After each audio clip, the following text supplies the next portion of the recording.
Welcome to my channel. ఈరోజు మన recipe వచ్చేసండి చాక్లెట్ ఇడ్లీ కేక్ అనేది ప్రిపేర్ చేసుకుందామండి. ఇది మనకి చాలా ఫాస్ట్గా రెడీ అయిపోతుందండి. టేస్ట్ అనేది కూడా చాలా బాగుంటుందండి. ఇది మనం అప్పటికప్పుడు పిల్లలకి అనేది ప్రిపేర్ చేసి పెట్టుకుంటే చాలా ఇష్టంగా తింటారండి.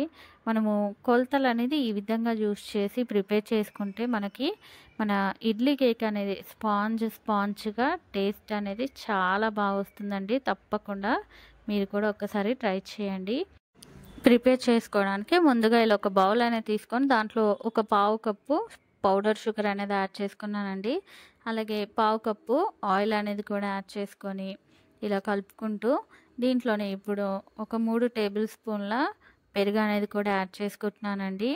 ఇలా పెరుగు అనేది కూడా యాడ్ చేసుకున్నాక ఇది పూర్తిగా ఇలా క్రీమీ టెక్స్చర్ వచ్చే వరకు అనేది ఇలా పూర్తిగా కలుపుకోవాలండి.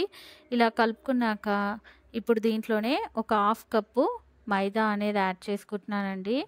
అలాగే దీంట్లోనే ఒక 1 టేబుల్ స్పూన్ కోకో పౌడర్ అనేది కూడా యాడ్ చేసుకొని అలాగే ఒక పావు టేబుల్ స్పూన్ బేకింగ్ పౌడర్ అనేది యాడ్ చేసుకున్నానండి.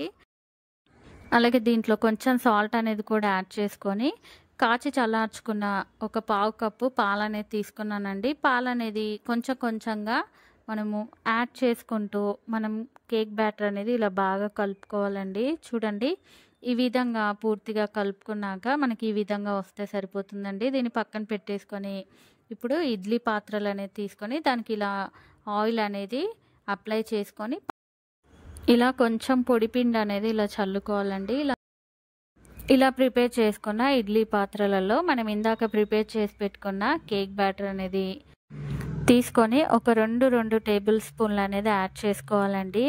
ఇలా అన్నిట్లలో 2 టేబుల్ స్పూన్లు అనేది యాడ్ చేసుకుంటే నాకు 2 ఇడ్లీ పాత్రలలో సరిపోయిందండి కేక్ బ్యాటర్ అనేది.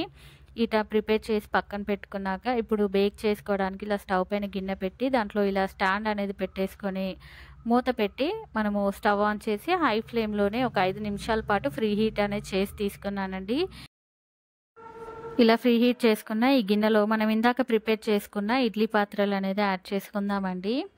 ఇలా 2 పాత్రలు అనేది యాడ్ చేసుకున్నాక ఇప్పుడు దీనిపైన అనేది పూర్తిగా క్లోజ్ అయ్యే వరకు అనేది ఒక మూత అనేది క్లోజ్ చేసుకోవాలండి. ఇలా క్లోజ్ చేసుకొని నేను 10 నుంచి 12 నిమిషాల పాటు మీడియం ఫ్లేమ్లోనేది కేక్ అనేది బేక్ చేశానండి. చూడండి, 12 నిమిషాల తర్వాత ఓపెన్ చేసి చూపిస్తున్నానండి. మన కేక్ అనేది చక్కగా బేక్ అయిపోయిందండి. దీన్ని కొంచెంసేపు చల్లార్చుకొని ఇలా స్పూన్ సహాయంతో ఇడ్లీ పాత్రలోంచి అనేది కేక్ అనేది తీసి చూపిస్తున్నాను. చూడండి, చక్కగా బేక్ అయిందండి. ఫ్లఫీగా చాక్లెట్ ఇడ్లీ కేక్ రెడీ అయిపోయిందండి. ఎంతో టేస్టీగా సింపుల్గా అన్ని ఇంట్లో వండే వాటితోటే ఇలా 10-15 నిమిషాల్లోనే మనం ఇలా సింపుల్గా చాక్లెట్ ఇడ్లీ కేక్ అనేది ప్రిపేర్ చేసుకోవచ్చు. చూసారు కదండి, మనము పిల్లలు స్కూల్ నుంచి అయితే ఇంటికి వచ్చేలోపు ఇలా అప్పటికప్పుడు ఇలా ఫ్లఫీగా చాక్లెట్ ఇడ్లీ కేక్ అనేది ప్రిపేర్ చేసి పెట్టండి. చాలా ఇష్టంగా తింటారండి. తప్పకుండా ట్రై చేయండి. ట్రై చేసి ఎలా వచ్చిందో నాకు కామెంట్ సెక్షన్లో కామెంట్స్ చేయండి. అలాగే ప్లీజ్ మర్చిపోకుండా లైక్ చేయండి. నా మరిన్ని వీడియోస్ కోసం ప్లీజ్ మన ఛానల్ని సబ్స్క్రైబ్ చేయండి, షేర్ చేయండి. Thank you for watching the video.